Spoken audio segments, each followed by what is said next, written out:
Hi, my name is Sarah Chow, and I'm a Community Engagement Coordinator with Legal Aid BC. This is the first of 2 videos on parenting agreements for intermediaries and community workers to help individuals who cannot agree on their parenting plan. So this first video is a recording of my conversation with Shelina Neallani, who explores parents working together over their disagreements. The second video is of my conversation with Chandan Sabharwal, who explores more about what the court and the court process looks like. Shelina, who is in this video, is a lawyer and mediator as part of Neallani Mediation Law Consulting. Shelina is a member of Mediate BC's family, civil, and child protection rosters and is an accredited family law mediator and arbitrator with the Law Society of BC. She also has a background in social work. So let's get to the conversation. Hi, Shelina. Thank you for joining me to talk about this today. Hi, Sarah.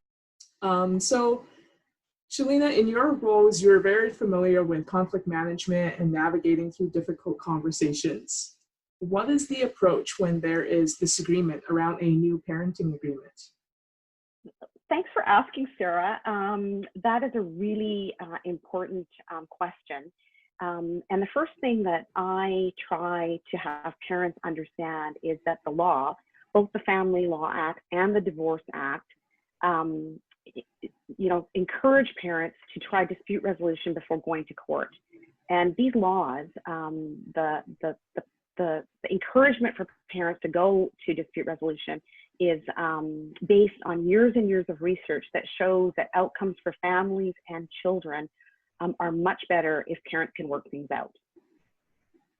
So I always try to encourage parents to work with the other parent as much as possible. And that makes sense because they're forever linked because of their children. The sooner that they can communicate effectively with each other about their children and think of the other person instead of their ex-spouse, which has lots of baggage and emotion and hurt and anger and, loss of the relationship and all that emotional stuff.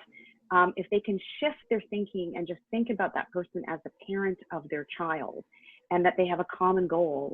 They both want the best for their child. They want to raise that child as a contributing adult, independent and reaching their full potential.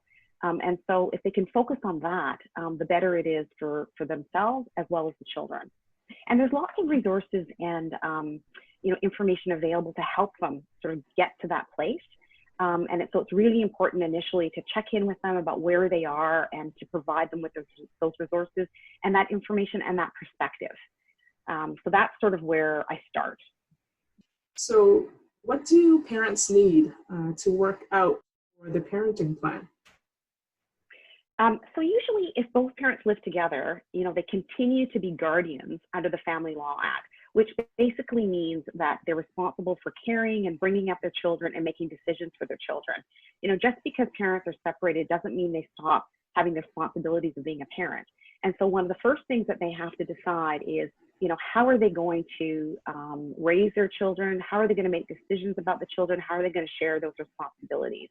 And so that is, there's a list of what those responsibilities and duties are under the Family Law Act, Section 41.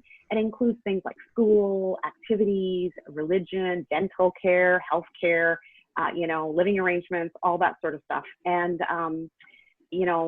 and of course, in addition to all the responsibilities and duties, they also have to decide on living arrangements, which includes, holidays, vacations, transportation, those sorts of things. So those are sort of the 2 main areas that they want to cover off in any parenting agreement, which is responsibilities and duties, the decision-making, and then the living arrangements. So of course, all those decisions that the parents make have to be in the best interest of their child. What does this mean, the best interest of the child? Okay, that's a great question. And those factors are listed in Section 37 of the BC Family Law Act. And basically what it means is that any decision involving children, whether it's made by the court, whether it's made by the parents in an agreement, anyone must consider all of the child's needs and circumstances. And so basically it's very centered on the child, and any decision, to the greatest extent possible is going to protect the child's physical, psychological, emotional safety, security, and well-being. And so Section 37 of the Family Law Act actually lists all the factors that parents and courts and anyone making decisions about children have to think about. And these are factors that set out what is included in looking at the best interest of the child. So the factors include things like the child's health and emotional well-being, as I've mentioned, stability, the history of who cared for the child in the past. It also includes the child's views. And of course, it's going to look at, as one of the factors is family violence and criminal proceedings that are related to the child's safety. So those, of course, are also big factors. But all the decision making is really centered around the child. Yeah, that's very important to remember. I guess that one thing, just to remember that, okay, it needs to be centered around the child. Because as you think about the different factors, there are so many.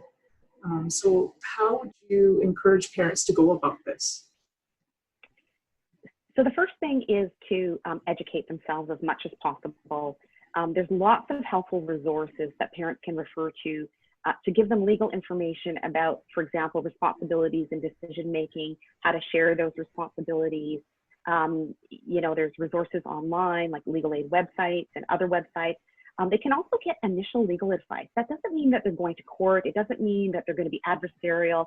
It just means that by adversarial, that doesn't mean that they're going to fight for all their rights. It's not about that. It's about going to see a lawyer to understanding what your responsibilities are and what your duties are and what the other parent's responsibilities and duties are, and understanding how the law works so that you can make better decisions about your children and your family moving forward. So I always encourage that as well. It's important to know what the law says. Thanks, Shelina. So from what you're saying, you would want parents to be practical and realistic. Yeah, absolutely. So, by talking to the lawyer, getting, legal information, and then also looking at what's actually happening, when their parents were together, like, when it comes to responsibilities and duties, maybe one parent was primarily responsible for school and doctor's appointments, and maybe the parents want to continue that after the separation. And so, and parents do different things. Sometimes they share things, sometimes one does certain things and one does the other. And of course, both parents need to be informed and fully consulted, but one may take a lead. And so those are all things that they can get information about and educate themselves about, and then be better prepared to figure out what might work, for their family, which is also very unique. The other part of that is parenting schedule, getting information and educating themselves about their children's ages and stages of development and what parenting schedules might work best for that particular age and stage.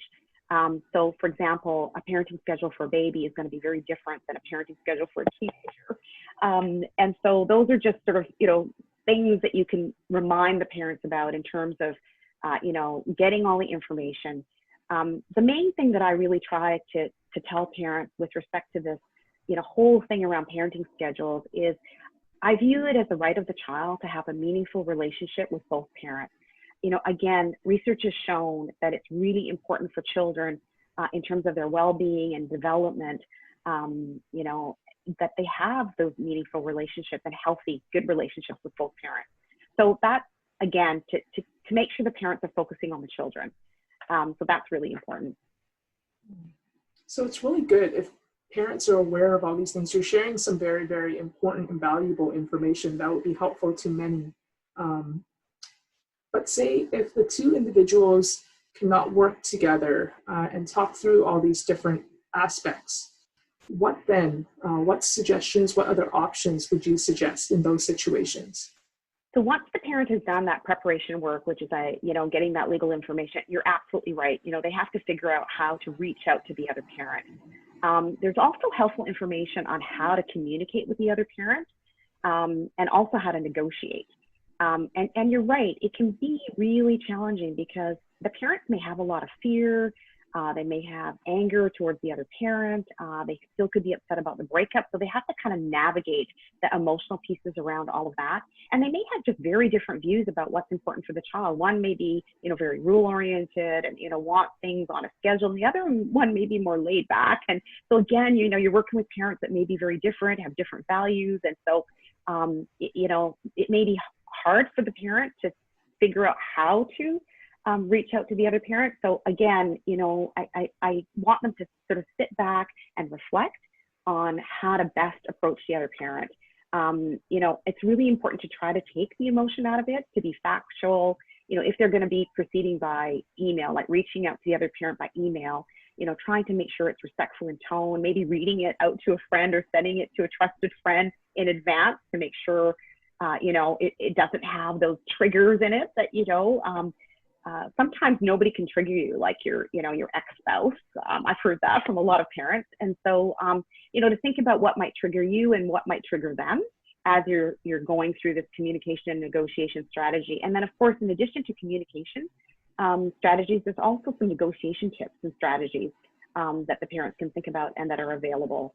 And of course, if they aren't able to get to an agreement on their own, and not everybody can, there could be, imbalance in power, there could be, they just may not be able to communicate without they have an opportunity to bring in a third party.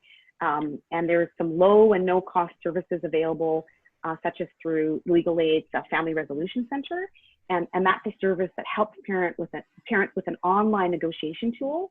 And so that is actually sometimes very helpful because it will take parents through, for example, scheduling and have, different schedules that they can look at as part of the drop-down menu. And it sometimes helps them takes them through the online negotiation about, what parenting might work and all the different factors.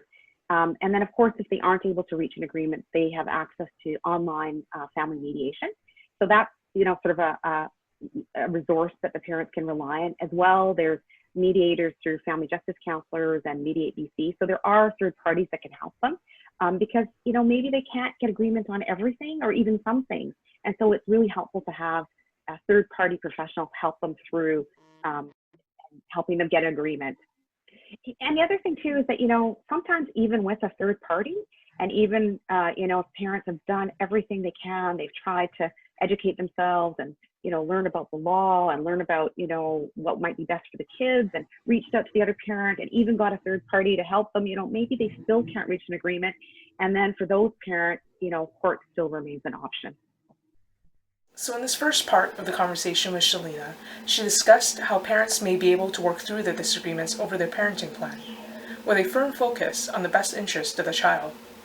She talked about ways to help one parent work with the other parent, but also talked about ways to get help from third party like mediation when parents are not able to work it out on their own. But at the very end, she mentions that at times, individuals will still not be able to work out a parenting plan, and in those circumstances, court remains an option. If you're interested in knowing more about that, check out our second video of my conversation with Shannon Sabrawal, who explored more about what the court and the court process would look like. Thanks for watching.